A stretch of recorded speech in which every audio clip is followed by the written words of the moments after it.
Good morning to all of you. Gyansudha channel में आज हम बात करेंगे महात्मा गांधी की बायोग्राफी के बारे में। मैं doctor Vikas Nautiyal, associate professor history, government of Rajasthan. ये भारतीय स्वतंत्रता संग्राम का एक महत्वपूर्ण टॉपिक है। दरअसल एक बायोग्राफी को हम चित्रों के माध्यम से समझा रहे हैं, लेकिन जरा गांधी जी को पढ़ने के लिए सबसे पहले जरा हम इसका एक पैटर्न देखने की कोशिश करते हैं कि गांधी जी का पैटर्न किस रूप में रहेगा। मूल रूप से जब हम गांधी जी की बात करते हैं तो भारतीय स्वतंत्रता संग्राम में गांधी जी एक सुपर लीडर के रूप में सामने आते हैं। गांधी जी एक महामानव के रूप में सामने आते हैं।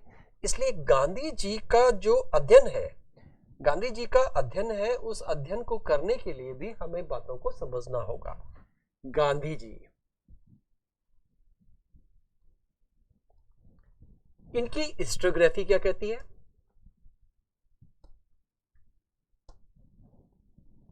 और इनके कार्य क्या कहते हैं। कार्य क्या किए गांधी जी ने, कृतित्व क्या था गांधी जी का, और गांधी जी की देन क्या है। आखिर हम क्यों याद करें महात्मा गांधी को, क्या देन है इस देश को, इस राष्ट्र को, इस मानवता को, पूरे विश्व को। गांधी जी ने क्या दिया, तो जो दिया हम उसके कारण उनको याद करते हैं। तो यह बात आती है हिस्टोग्राफी की। सबसे पहले बात करते हैं हिस्टोग्राफी, गांधी जी के बारे में हम जाने कहां से। तो एक तो सबसे आश्चर्य की बात यह लगती है कि गांधी जी ने इतना लिखा है। गांधी वाङ्मय, आप सबने सुना होगा, गांधी वाङ्मय।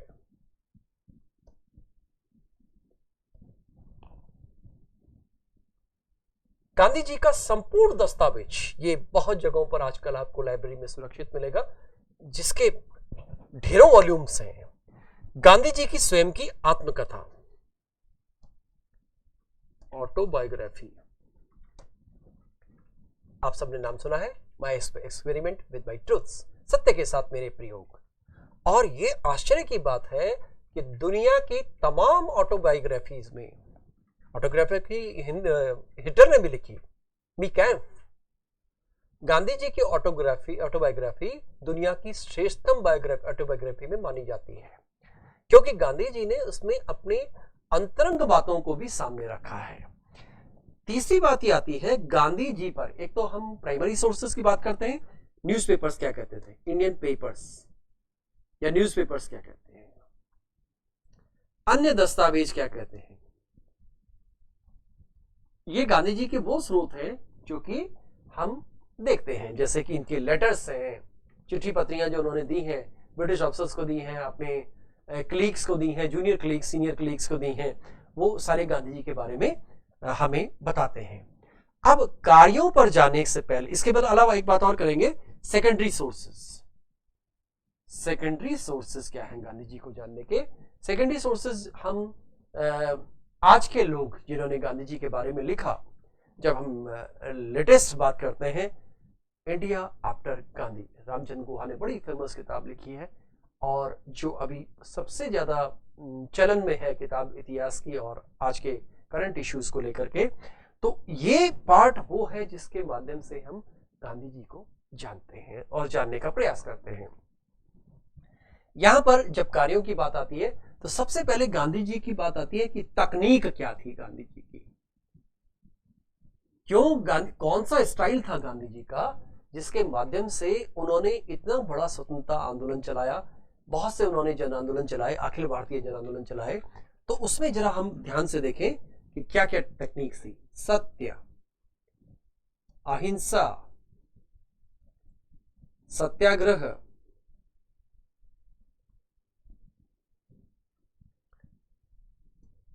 नॉन कॉपरेशन, असहयोग, सविनय अवज्ञा,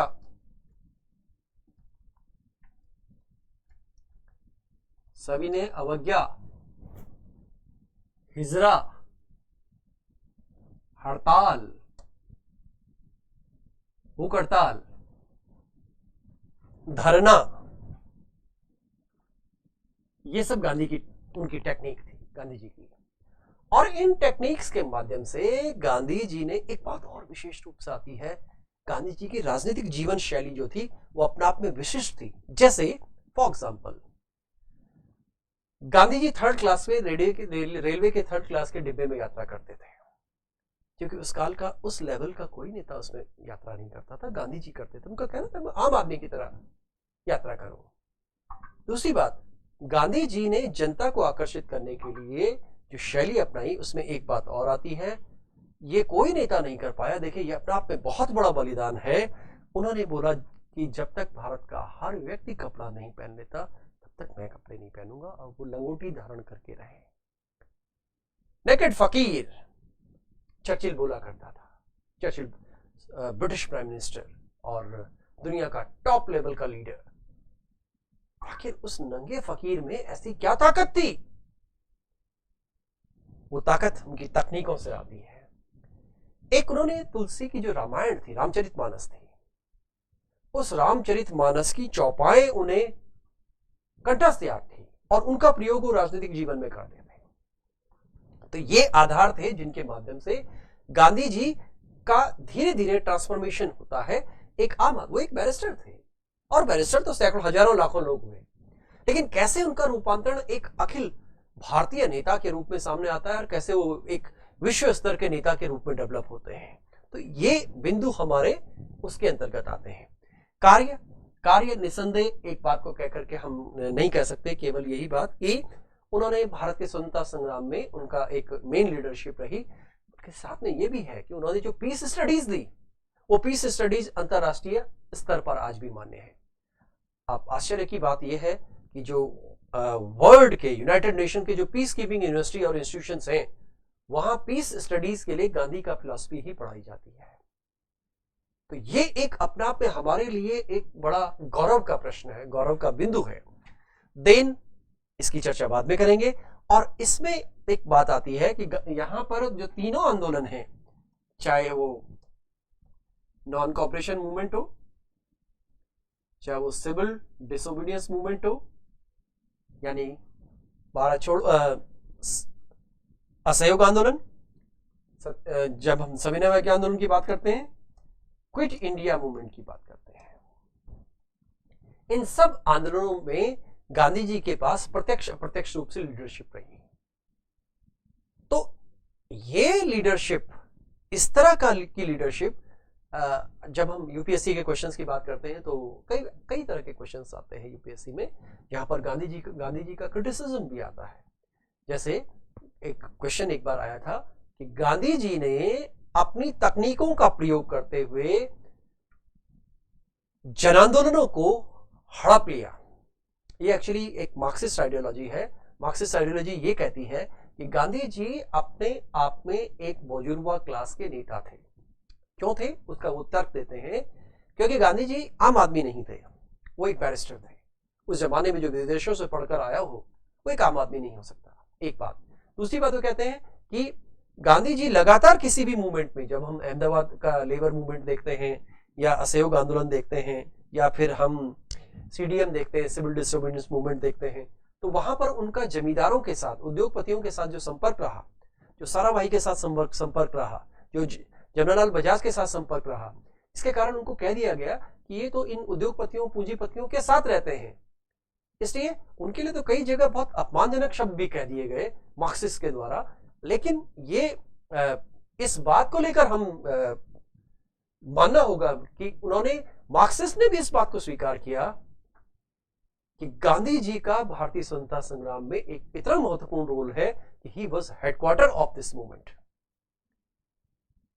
ये अपने आप में इतनी महत्वपूर्ण बात है कि कोई आपका क्रिटिसाइज करने वाला व्यक्ति, स्कॉलर, अगर आपको इतना महत्व दे रहा है तो उस व्यक्ति के जो उसका कद है, उसका पद है, उस पर हम लोग प्रश्न चिन्ह नहीं लगा सकते। तो ये बिंदु है जिसके अंतर्गत हम आंदोलनों की चर्चा करते हैं।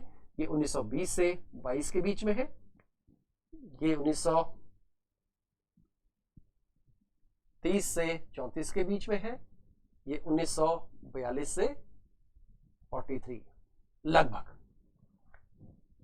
ये इतने मूवमेंट्स हैं। तो गांधी जी ने इतना सब कुछ दिया, इसलिए थोड़ा सा आज हम जो क्वेश्चन पेपर, क्योंकि जिस तरह से बनता है उसको हम थोड़ा चित्रों के माध्यम से गांधी जी को जरा समझने की कोशिश करते हैं, उनके जीवन को देखने की कोशिश करते हैं, उन पहलुओं को देखते हैं कि जिनके माध्यम से हम गांधी जी से संबंधित प्रश्नों पर आएंगे। तो वन बाय वन देखें गांधी जी को। ये गांधी जी का चित्र है एक, जब वो 7 साल के थे। आपने सबने, हम जानते हैं कि 2 अक्टूबर 1869 में गांधी जी का जन्म होता है पोरबंदर में। आज उनका घर एक म्यूजियम के रूप में बना रखा गया है, और ये वो गांधी हैं जब वो 7 साल के थे। मोहनदास करमचंद गांधी, ये तब का पिक्चर है। उसके बाद हम गांधी जी की माता जी की बात करते हैं कि उनकी माँ का नाम पुतलीबाई था। ये पिक्चर भी तब के हैं, और उन पर जो पुतलीबाई जो थी, उन पर इन्फ्लुएंस जो गांधी जी का पड़ा, माँ का प्रभाव बच्चे पर पड़ता ही है, ये भारतीय परंपरा में ऐसा होता ही है। तो इन्फ्लुएंस है गांधी जी पर उनका। एंड वो खास करके एक, जिसको हम धर्मभीरू व्यक्ति कहते हैं, उस तरह की महिला हुआ करती थी। और जो भारतीय संस्कृति, भारतीय आध्यात्म की ओर इनका झुकाव था, इंक्लिनेशन था। ये गांधी जी के पिता हैं, गांधी जी फादर करमचंद। वो लोकल स्तर पर राजनीति करते थे, क्षेत्रीय स्तर पर राजनीति करते थे। और चूंकि पोरबंदर अपने आप में एक स्टेट हुआ करता था, प्रिंसली स्टेट हुआ करता था वेस्टर्न इंडिया का, और वहां पर वो प्राइम मिनिस्टर भी रह चुके थे इनके पिता।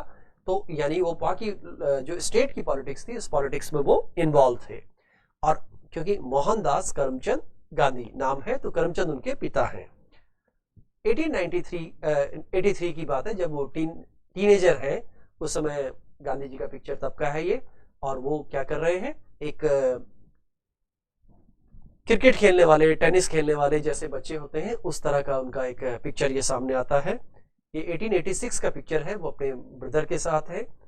2 भाई थे उनके और एक बहन थी, और वो सबसे छोटे थे। ये 1890 का पिक्चर है। गांधी जी इंग्लैंड चले गए, और इंग्लैंड किस काम के लिए गए थे? वो लॉ पढ़ने के लिए इंग्लैंड गए थे। एंड मूल रूप से वेजिटेरियन परिवार से थे, तो वेजिटेरियन थे, और इस तरह से वो लॉ के लिए पहुंचते हैं। ये लॉ के स्टूडेंट के रूप में उनकी फोटोग्राफ है। गांधी जी एक लॉ के स्टूडेंट के रूप में लंदन में। 95 में वो बैरिस्टर बन गए, और वो एक बार भारत आते हैं, और यहां से वो साउथ अफ्रीका केस लड़ने के लिए जाते हैं, मुस्लिम समुदाय के व्यापारियों का केस लड़ने के लिए। ये क्वेश्चन पूछा गया है, दादा अब्दुल्ला सेठ, ये यूपीएससी में क्वेश्चन था कि किस कारण से गए थे वो साउथ अफ्रीका। तो अब्दुल्ला सेठ का केस लड़ने के लिए वो अफ्रीका गए, और फिर 20 साल तक वो वहीं रहे। लगभग 20 साल तक वो वहीं पे रहे, और यहीं पर 1895 में उन्होंने नाटाल कांग्रेस की स्थापना की साउथ अफ्रीका में। और यहीं पर एक बात और आती है जिसकी यहाँ चर्चा कर लेते हैं, कि उन्होंने यहाँ पर टॉलस्टॉय फॉर्म स्थापित किया। टॉलस्टॉय फॉर्म, ये एग्जाम में आता है, इसलिए मैं यहाँ पे चर्चा कर रहा हूं। और फिनिक्स फॉर्म,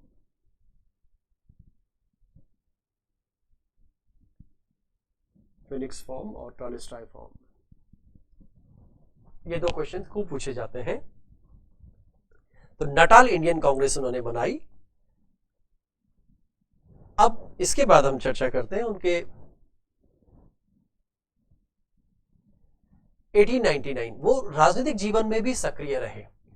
ये वो काल था जब गांधी जी पर ब्रिटिश शिक्षा पद्धति का, ब्रिटिश संस्कृति का प्रभाव था। बैरिस्टर थे वो, और इस कारण से 1895 और 1902 के बीच में साउथ अफ्रीका में बोअर युद्ध हुए। ये बोअर क्या है, जरा इनको समझ लें। बोअर, ये बोअर मूल रूप से डच किसान होते थे, और जब ब्रिटेन ने अपने इस क्षेत्र में साउथ अफ्रीका से लेकर के ईस्टर्न कोस्ट पर अपना अधिकार स्थापित करने के लिए युद्ध किए, तो उस क्रम में जो युद्ध इन डचों के साथ लड़े गए, उन युद्धों को हम बोअर युद्ध कहते हैं। बोअर, इसमें एक क्वेश्चन, आने वाला क्वेश्चन पूछा जाता है कि एक बड़ा इंपॉर्टेंट नाम है, आप हम सब इसको जानते हैं, किचनर।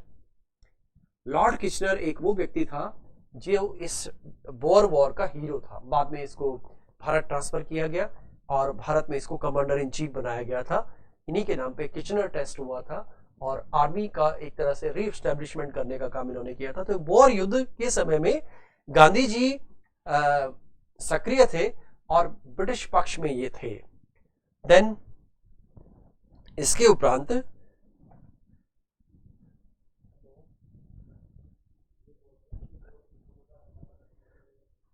1902 में गांधी जी की का जो विवाह है वो कस्तूरबा गांधी से हुआ और जिन्हें बा कह दिया जाता है और बा कहा जाता है। ये गांधी जी का तब का पिक्चर है, हम इस पिक्चर को देख सकते हैं। उसके बाद गांधी जी का हम फैमिली की बात करते हैं। उनके 1902 की फैमिली, मैं यहाँ पर थोड़ा सा संशोधन करना चाहूँगा। 1902 में इनका जो फैमिली के साथ जो पिक्चर है वो ये है आपके सामने। और गांधी जी के 4 बेटे हैं, हीरालाल, मणिलाल, रामदास और देवदास। इसमें से मणिदास इनके साथ रहे। ये पॉलिटिकल एस्पेक्ट में भी काम करते रहे। उनकी वैसे कोई डॉटर नहीं थी, लेकिन उन्होंने लक्ष्मी नाम की एक बच्ची को गोद लिया था। तो इसलिए कह तो ये दिया जाता है कि उनकी कोई बेटी नहीं थी, पर इनको उन्होंने गोद लिया था। तो ये दत्तक पुत्री थी और जिसका उल्लेख हम साबरमती आश्रम में बहुत स्पष्ट पाते हैं कि किस तरह से उनके कांग्रेस के कुछ सहयोगी लोग जो थे, उनके कनिष्ठ सहयोगी, उनकी बच्ची को उन्होंने गोद ले लिया था। तो ये 4 बच्चे हैं, 4 पुत्र हैं। अब उसके बाद वो गांधी जी ने एक ये टॉलस्टॉय को लिखा गया पत्र है उनका, लेटर टू टॉलस्टॉय। मैंने आपको बताया था कि टॉलस्टॉय फॉर्म की उन्होंने स्थापना की थी। टॉलस्टॉय फॉर्म की स्थापना की थी उन्होंने यहाँ पे। और क्योंकि टॉलस्टॉय की विचारधारा पर टॉलस्टॉय ने बड़ी एक फेमस किताब लिखी है, वॉर एंड पीस, युद्ध एवं शांति। तो गांधी जी टॉलस्टॉय की विचारधारा से व्यापक रूप से प्रभावित थे। अब एक नाम आता है गोखले का। ये गांधी जी का गोखले के साथ पिक्चर है, आप सामने देख सकते हैं कि गोखले को गांधी जी का राजनीतिक गुरु कहा जाता है। सामान्य एग्जाम्स में ये क्वेश्चन खूब पूछा जाता है कि गांधी जी का राजनीतिक गुरु कौन। तो गांधी जी का राजनीतिक गुरु गोपाल कृष्ण गोखले। ये गोपाल कृष्ण गोखले वो है जो ब्रिटिश लिबरल पार्टी से संबंधित रहे और ब्रिटिश लिबरल आइडियोलॉजी से प्रभावित रहे। गोखले का अपने आप में बड़ा महत्वपूर्ण योगदान है जब हम बात करते हैं 1885 से लेकर 1905 के बीच की। और यही वो गोखले हैं जिन्होंने सर्वेंट्स ऑफ इंडिया सोसाइटी की स्थापना की थी और गांधी जी स्वयं 1901 में इसके सदस्य बने। और एक बात, इनके ही कहने पर गांधी जी ने इन्हीं के कहने पर पहले भारत की यात्रा की। एक बार इस देश को देखो तो सही, जब हम यात्रा करेंगे, जानेंगे, लोगों के बीच जाएंगे, लोगों की संस्कृति, लोगों का खान पान, लोगों की जो अपेक्षाएं हैं, उन अपेक्षाओं को समझने के लिए पहले उनके बीच जाना होगा। तो गोखले के एडवाइस पर ही गांधी जी ने पूरे भारत की यात्रा की। और उसी दौरान वो फेमस घटना, वो जिसका जिक्र आता है कि ट्रेन से उतरकर उन्होंने देखा कि एक महिला कपड़े धो रही है, अपनी धोती का आधा पार्ट धो रही है। तो बोला तू ऐसा क्यों कर रही है? तो उन्होंने बोला आपके पास तो बहुत से कपड़े होंगे, मेरे पास तो एक ही है। एक कथा ये आती है और एक कथा कुछ और रूप में आती है कि एक परिवार में 3 महिलाएं थी और उन महिलाएं एक ही धोती उनके पास थी, तो कभी एक बाहर निकलती, कभी दूसरी बाहर निकलती। तो गांधी जी का उन लोगों से इंटरेक्शन हुआ और ये अलग अलग तरह के एपिसोड्स हैं और अंततः गांधी जी ने ये निर्णय लिया कि मैं भी कपड़े नहीं पहनूंगा। जबकि वो तो आपने देखा ये सूटेड बूटेड गांधी है, इन गांधी को कोई नहीं पहचानता। अभी मैं जिन गांधी का चित्र दिखाऊंगा उनको हम सब पहचानते हैं, इनको नहीं कोई पहचानता, क्योंकि ये गांधी का वो पिक्चर है सूटेड बूटेड ब्रिटिश पैटर्न है। देन ये जब गांधी जी वहां पर रहे साउथ अफ्रीका में, उनके जो 20 साल थे, उस 20 साल में उन्होंने सत्याग्रह का कंसेप्ट भी दिया। उसमें उन्होंने कांग्रेस की स्थापना भी की, वहां पे नटाल कांग्रेस की सत्याग्रह के मार्च भी किए गए। तो ये सारे ये आप देख रहे हैं, सत्याग्रह आपके सामने आ रहा है। स्ट्रगल फॉर ट्रुथ सत्याग्रह, ये उनका उस वक्त का पिक्चर है और एक सत्याग्रही के रूप में महात्मा गांधी है। यहाँ पर 1913 का चित्र है ये। उसके उपरांत ये क्वेश्चन को पूछा जाता है, गांधी जी भारत कब लौटे? गांधी जी भारत कब लौटे? तो 1915 में गांधी जी भारत लौटे और ये कराची का एक चित्र है, आजकल का पाकिस्तान है, उस कराची में महात्मा गांधी का किस तरह से, अभी महात्मा नहीं है, गांधी जी मोहनदास करमचंद गांधी का कैसे स्वागत होता है, क्योंकि महात्मा का टाइटल तो उन्हें टैगोर ने दिया था। टैगोर को गुरुदेव का टाइटल दिया गया महात्मा गांधी के द्वारा और गांधी जी को टाइटल दिया गया महात्मा का। इसी तरह से बापू का टाइटल सुभाष चंद्र बोस ने दिया। ये 3 क्वेश्चन कई एग्जाम्स में लगातार पूछे जाते हैं, किसने किसको क्या कहा। तो बापू फादर ऑफ इंडिया, भारत का राष्ट्रपिता, ये सुभाष चंद्र बोस ने बोला था। और सुभाष चंद्र बोस को स्वयं सुभाष चंद्र बोस ने विवेकानंद को भारत के सांस्कृतिक राष्ट्रवाद का पिता माना है। सुभाष चंद्र बोस नो डाउट इस देश के महत्वपूर्ण फ्रीडम फाइटर में रहे और एक अनफॉरगॉटन हीरो के रूप में रहे हैं। ये गांधी जी हिंदुस्तान आ गए उसके बाद उनका जो भी संघर्ष है वो ब्रिटिश साम्राज्यवाद के विरुद्ध संघर्ष है। 1919 से पहले ये वही गांधी हैं जिन्हें सार्जेंट ऑफ ब्रिटिश एम्पायर बोला जाता था। फर्स्ट वर्ल्ड वॉर में गांधी जी ने ब्रिटिश सेना में भर्ती होने के लोगों का आह्वान किया, उन्हें प्रेरित किया। ये वही गांधी हैं जो अभी तक इंग्लैंड के पक्ष में बोल रहे हैं। और 1919 के बाद वही गांधी हैं जो एक बड़ा फ्रीडम मूवमेंट साथ में लेते हैं, एक स्वतंत्रता आंदोलन लेकर चलते हैं।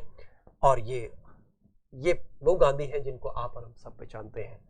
अब उनके पास सिर्फ एक लंगोटी है और एक लबादा है।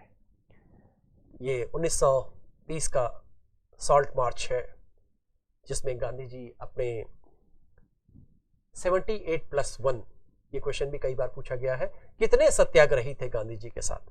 तो साबरमती आश्रम से लेकर के और दांडी तक, दांडी आजकल गुजरात के कोस्ट पर पड़ता है, और वहां तक की जो यात्रा है उनकी करीब 6 अप्रैल पर वहां पहुंचने की बात थी।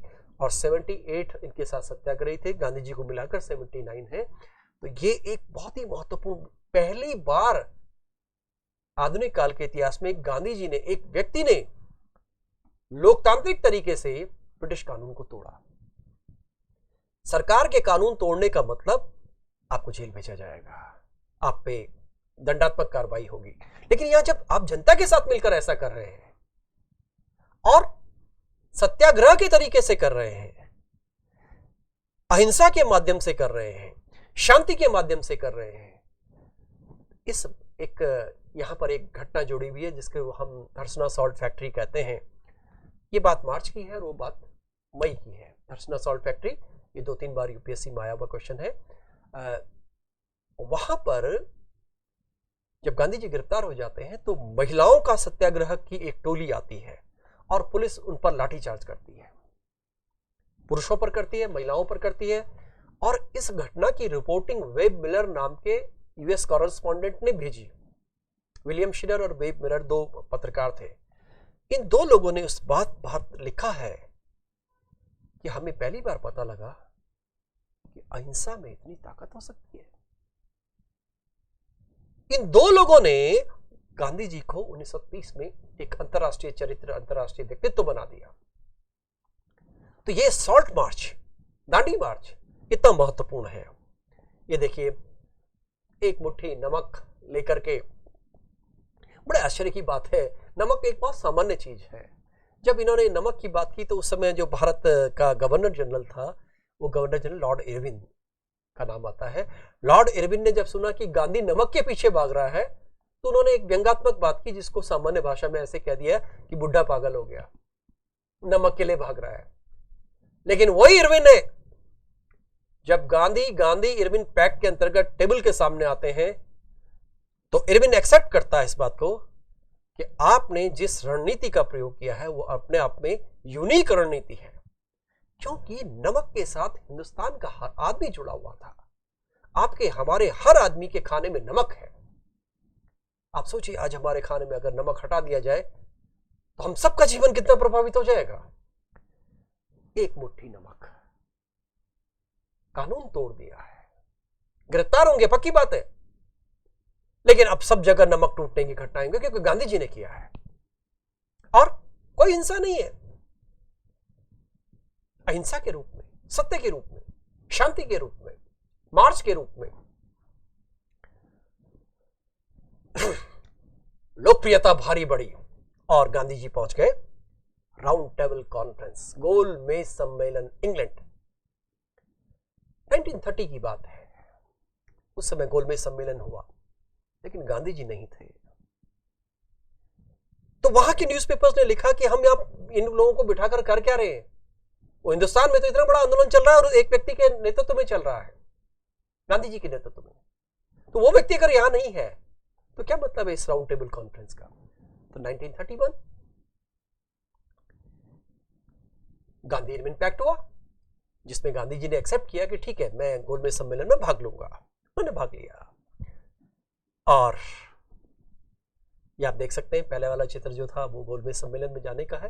ये गांधी जी देखिए, इंग्लैंड की ठंड, लंदन की ठंड, और गांधी जी का ड्रेस आप देख सकते हैं, क्योंकि मैं भारत का प्रतिनिधित्व कर रहा हूं, भारतीयों का प्रतिनिधित्व कर रहा हूं। हमारे राजा सारे सूटेड बूटेड हुआ करते थे, हमारे राजा सब ब्रिटिश परिपाटियों में ढल गए थे। इसीलिए गांधी जी को राजनीति का संत भी कह दिया गया। ये आप देख सकते हैं उस वक्त की तस्वीर गांधी जी की। दोनों हॉल्स की बात हो रही है, जेम्स पैलेस की बात हुई है, फिर किंग्सले हॉल की बात हुई है। ये सब जगह गांधी जी का स्वागत हो रहा है। वहां पर खास करके लेबर पार्टी के लोगों ने गांधी जी का स्वागत किया विशेष रूप से। 1932 गांधी जी जेल चले गए। यहां पर एक बात आती है कि पूना पैक्ट, क्यों भूख हड़ताल करते थे? आपने देखा होगा कई बार, आज की जो जनरेशन है, आज के लोग हैं, वो इस बात की मजाक में उड़ाते हैं, इसको व्यंग में लेते हैं, भूख हड़ताल करना। गांधी जी क्या सिखा गए? लेकिन सवाल ये पैदा होता है कि भूख हड़ताल वही कर सकता है जिसमें आत्मीय बल हो। भूख हड़ताल वही कर सकता है जिसकी भूख हड़ताल होने पर, जिसकी डेथ होने पर, जिसको नुकसान पहुंचने पर सामने वालों को भी प्रॉब्लम होती हो। ये बात हम नहीं कह रहे हैं, माउंटबेटन ने अपने डायरी में लिखा है। जब दंगे हुए 1946-47 के, तो माउंटबेटन ने लिखा है, मेरे पास 1 लाख की सेना थी, आई एम ए जनरल, और वो सुपर हीरो था वर्ल्ड वॉर का। लेकिन पंजाब में मैं दंगे नहीं रोक पाया। And he is alone in Bengal, वो बंगाल में अकेला है, एक मुसलमान की छत पर बैठा है, और उसने दंगों को रोक लिया। So he is one man army. तो ये क्वेश्चन बनेगा, वन मैन आर्मी किसे कहा जाता है? पहला प्रश्न। वन मैन आर्मी किसने कहा है गांधी जी को? माउंटबेटन ने। ये 2 प्रश्न हुए। तो गांधी जी जेल। ये नेहरू जी के साथ हैं गांधी जी, आप पिक्चर देख रहे होंगे। नेहरू जी उनके कनिष्ठ सहयोगी रहे, और 1940 के आसपास आकर के गांधी जी ने ये एक फैसला दिया, ये अनाउंसमेंट किया कि मेरा उत्तराधिकारी कौन बनेगा? जवाहरलाल नेहरू बनेगा। उस समय तक एक मान्यता ये भी थी कि 1940 में कहा जा रहा था, उससे पहले, कि राजगोपालाचारी शायद गांधी जी के उत्तराधिकारी बनेंगे। उस बात को गांधी जी ने स्पष्ट करने के लिए ऐसा कहा। हिटलर के साथ उनका वार्तालाप हुआ। देखिए सामने हिटलर के साथ उनका एक लेटर का ड्राफ्ट सामने आ रहा है। गांधी जी कभी व्यक्तिगत रूप से नहीं मिले, लेकिन उन्होंने इनको लेटर लिखा, और ये पब्लिश हुआ है, हरिजन नाम के पत्र में पब्लिश हुआ है। गांधी जी का प्रभाव देखिए, आप देख सकते हैं 1940, और उससे पहले भी हम बात करते हैं। गांधी इस देश के सभी कोनों में, इस देश के सभी क्षेत्रों में ये बोल दिया गया, मारवाड़ का गांधी कौन, उत्तराखंड का गांधी कौन, और ये फ्रंटियर गांधी है, सीमांत गांधी, खान अब्दुल गफ्फार का। तो गांधी जी के व्यक्तित्व का जो इंपैक्ट है, प्रभाव है, वो अखिल भारतीय स्तर पर हमको देखने को मिलता है। एक भूख हड़ताल के दौरान है,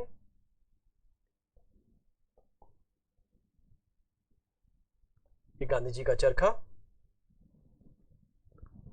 ये आप देख सकते हैं, ये हमारे जो आईएनसी था उसके व्हील पर है।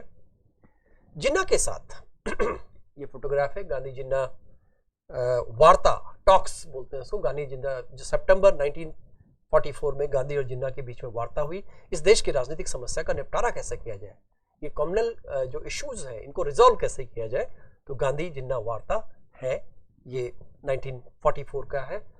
ये क्वेश्चन आया था एक बार कि ये वार्ता कहाँ हुई थी, तो मालाबार हिल्स करके बॉम्बे में एक पॉश एरिया है, वहाँ पर जिन्ना का अपना घर था, आज भी है लेकिन आज वो भारत सरकार के पास है, और उस घर में गांधी और जिन्ना के बीच में वार्ता हुई, लेकिन ये वार्ता असफल रही क्योंकि इसमें जिन्ना की हठधर्मिता रही। ये आप गांधी जी के अंतिम चरण के फोटोग्राफ्स देख सकते हैं जब वो फास्टिंग के दौरान है, और वो इस बात के अगेंस्ट थे कि पाकिस्तान के साथ कैसा व्यवहार होना चाहिए। वो भारत का विभाजन नहीं चाहते थे, वो कहते थे कि विभाजन मेरी लाश पर होगा, हिंदू मुस्लिम तो एक है। वो सेक्युलर पॉलिटिक्स की बात करते थे। और आप ये देख रहे हैं इस वक्त ये माउंटबेटन के साथ हैं, माउंटबेटन एंड लेडी एडविना उनके साथ हैं। 1948 अंतिम चरण के महात्मा गांधी, हे राम ओ गॉड लास्ट, ये गांधी जी के चरणबद्ध रूप है। तो गांधी जी को पिक्चरों के माध्यम से हमने समझने की कोशिश की। आज के लिए इतना ही, थैंक यू। आप लोग अपने प्रश्न कमेंट बॉक्स में डाल सकते हैं, हम उसका आंसर देने का प्रयास करेंगे। थैंक यू, धन्यवाद।